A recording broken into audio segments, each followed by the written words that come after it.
ભારતમાં થોડા સમય પહેલા હિજાબ પહેરવાને લઈને વિવાદ સર્જાયો હતો, જેમાં હિજાબના વિરોધીઓ અને સમર્થકો સામસામે આવી ગયા હતા અને આ વાત સુપ્રીમ કોર્ટ સુધી ગઈ હતી. માત્ર 20% મુસ્લિમની વસ્તી ધરાવતા ભારતમાં આ પ્રકારનો સંઘર્ષ હિજાબને લઈને જોવા મળે છે, પણ 98% મુસ્લિમની વસ્તી ધરાવતા એશિયન દેશ તાજિકિસ્તાને મહિલાઓ માટે હિજાબ અને પુરુષો માટે દાઢી બંને પર પ્રતિબંધ મૂક્યો છે. ઇસ્લામિક દેશોમાં હંમેશા હિજાબ અને દાઢીને લઈને વિવાદ થતા આવ્યા છે, જ્યાં કહેવામાં આવે છે કે મહિલાઓએ હિજાબ પહેરીને ઘરની બહાર નીકળવું જોઈએ. આ વાતને લઈને ઘણા ઇસ્લામિક દેશોમાં હોબાળો પણ થયો છે. અનેક વિવાદો બાદ પણ ઇસ્લામિક દેશોમાં હિજાબ અને દાઢી પર પ્રતિબંધ મૂકવામાં આવ્યો નથી, પરંતુ આ બધા વચ્ચે એક એવો ઇસ્લામિક દેશ કે જ્યાં મુસ્લિમની વસ્તી 98% છે, તે દેશમાં હિજાબ પર સત્તાવાર રીતે પ્રતિબંધ મૂકવામાં આવ્યો છે. આ ઇસ્લામિક દેશ છે તાજિકિસ્તાન. તાજિકિસ્તાનમાં 98% જેટલી મુસ્લિમ વસ્તી હોવા છતાં ત્યાં દાઢી રાખવા ઉપર અને મહિલાઓને હિજાબ પહેરવા ઉપર સખત પ્રતિબંધ મૂકવામાં આવ્યો છે. તાજિકિસ્તાનનું સંવિધાન એ ધર્મનિરપેક્ષ છે. તેમાં તમામને પોતાનો ધર્મ અનુસરવાની ગેરંટી પણ આપવામાં આવી છે. તેમ છતાં તાજિકિસ્તાનના પ્રમુખ ઇમોઆલી રહેમોન્સે દાઢી અને હિજાબ ઉપર પ્રતિબંધ મૂકી દીધો છે, પરંતુ તે સાથે બુકશોપ્સમાં ધાર્મિક ગ્રંથો રાખવા ઉપર પણ પ્રતિબંધ મૂકવામાં આવ્યો છે. તાજિકિસ્તાને કહ્યું છે કે તે મહિલાઓના કપડાં અંગે નવી માર્ગદર્શિકા પણ જાહેર કરવા માટે એક નવું પુસ્તક પ્રકાશિત કરશે. આ પુસ્તક જુલાઈમાં પ્રકાશિત થશે અને તેમાં મહિલાઓએ કઈ ઉંમરે, કયા પ્રસંગે અને કયા કયા પ્રકારના કપડાં પહેરવા જોઈએ તેની ભલામણો હશે. મુસ્લિમ બહુમતી ધરાવતો મધ્ય એશિયાઈ દેશ તાજિકિસ્તાન સમાજ પર કડક દેખરેખ રાખે છે, ખાસ કરીને જ્યારે વાત મહિલાઓ અને છોકરીઓ સાથે સંકળાયેલી બાબતોની હોય. તાજેતરના જ વર્ષોમાં સરકારે પરંપરાગત તાજિક વસ્ત્રોને પ્રોત્સાહન આપ્યું છે અને રાષ્ટ્રીય સંસ્કૃતિની વિરુદ્ધ ગણાતા કપડાં ઉપર પ્રતિબંધ મૂક્યો છે. તાજિક મહિલાઓના પરંપરાગત પોશાકમાં સામાન્ય રીતે રંગબેરંગી ભરતકામવાળા સંપૂર્ણ બાયના કુર્તા હોય છે, જે છૂટક ફિટિંગ પાયજામા સાથે પહેરવામાં આવે છે. સરકાર આવા પરંપરાગત વસ્ત્રોને પ્રોત્સાહન આપવા અને વિદેશી ઇસ્લામિક પ્રભાવોને દૂર કરવા માંગે છે. તાજિકિસ્તાનની સંસદના ઉપલા ગૃહ મજલિસ-એ મિલ્લીએ 19મી જૂન 2024ના રોજ બિલ પસાર કર્યું હતું, જેમાં ઈદ ઉલ ફિત્ર અને ઈદ ઉલ અઝહા દરમિયાન બાળકોના વિદેશી પોશાક પર પ્રતિબંધની જોગવાઈ રાખવામાં આવી છે. સંસદના નીચલા ગૃહ મજલિસ-એ નમોયાનગોને 8 મે 2024ના રોજ બિલ પસાર થયું અને બુરખા અને હિજાબ જેવા વિદેશી વસ્ત્રો પહેરવા ઉપર પ્રતિબંધની ભલામણ કરી હતી.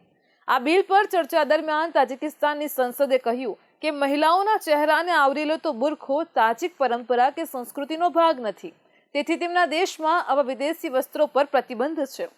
રાષ્ટ્રપતિ રુસ્તમ ઇમામાલીની અધ્યક્ષતામાં સંસદના 18મા સત્રમાં સાંસ્કૃતિક પ્રથાઓ, બાળકોના ઉછેરમાં શિક્ષકોની ભૂમિકા અને માતા પિતાની ફરજો સંબંધિત કાયદાઓમાં પણ ફેરફાર કરવામાં આવ્યા હતા. નવા નિયમોનું ઉલ્લંઘન કરવા બદલ લોકો ઉપર ભારે દંડની જોગવાઈ પણ કરવામાં આવી છે. બિલની જોગવાઈઓ અનુસાર વ્યક્તિઓને 7,920 સોમોની સુધીનો દંડ પણ થઈ શકે છે, જ્યારે કંપનીઓને 39,500 સોમોની સુધીનો દંડ પણ થઈ શકે છે. અધિકારીઓ અને ધાર્મિક નેતાઓને આનાથી પણ વધુ દંડનો એટલે કે લગભગ 54,000 અને 57,600 સોમોનીનો દંડ પણ ભરવો પડે છે. તમને જાણીને નવાઈ લાગશે, પણ આ દેશ કે જ્યાં પ્રમુખ વસ્તી જ મુસ્લિમની છે, ત્યાં બુરખા ઉપરાંત બિન સત્તાવાર રીતે દાઢી ઉપર પ્રતિબંધ મુકાયો છે. અહીં ઉલ્લેખનીય છે કે વર્ષ 2007માં તાજિકિસ્તાનના શિક્ષણ મંત્રાલયે વિદ્યાર્થીઓ માટે ઇસ્લામિક ડ્રેસ અને પશ્ચિમી શૈલીના મિનિસ્કર્ટ બંને ઉપર પ્રતિબંધ મૂક્યો હતો. ત્યારબાદમાં આ પ્રતિબંધ તમામ જાહેર સંસ્થાઓ સુધી લંબાવવામાં આવ્યો હતો. ઐતિહાસિક રીતે તાજિકિસ્તાન ઈરાની સાંસ્કૃતિક પ્રભાવનો વિસ્તાર છે. મધ્ય એશિયાના અન્ય દેશોની જેમ તાજિકિસ્તાન જ્યારે 20મી સદીમાં સોવિયત રિપબ્લિકનો ભાગ હતો, ત્યારે તેને બિન સાંપ્રદાયિક દેશ જાહેર કરવામાં આવ્યો હતો. તાજિક ભાષા પણ જે પર્શિયન લિપિમાં લખાયેલી છે, તેને રશિયન ભાષા માટે ઉપયોગમાં લેવાતા સિરિલિક મૂળાક્ષરો દ્વારા બદલવામાં આવી હતી. ઈરાનમાં બુરખો કે હિજાબ માત્ર માથું ઢાંકવા પૂરતો જ સીમિત છે.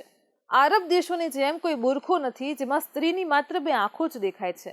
એ જ રીતે ઈરાનમાં દાઢી કે લાંબી દાઢીનો પણ કોઈ રિવાજ નથી, જ્યારે આરબ દેશો અને પાકિસ્તાન આનાથી અલગ છે.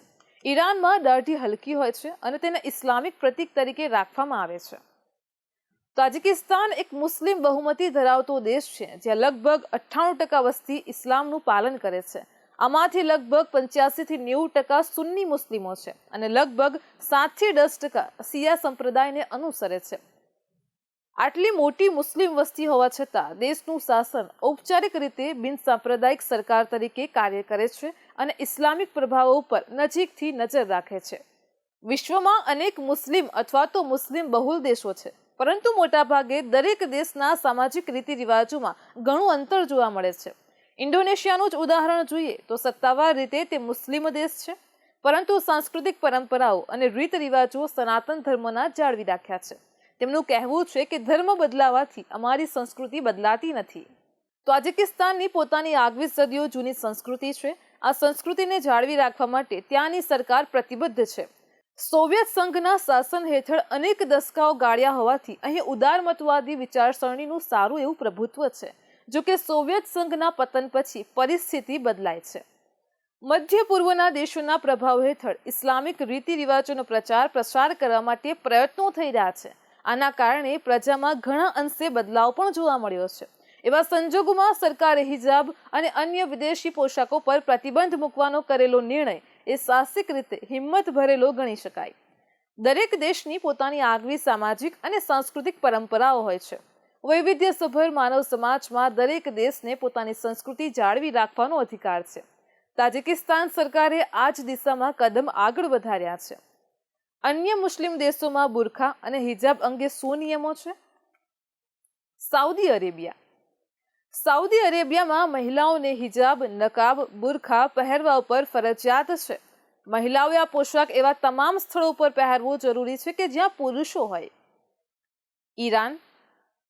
વર્ષ 1979ની ઇસ્લામિક ક્રાંતિ બાદ ઈરાનમાં હિજાબ પહેરવો ફરજિયાત છે.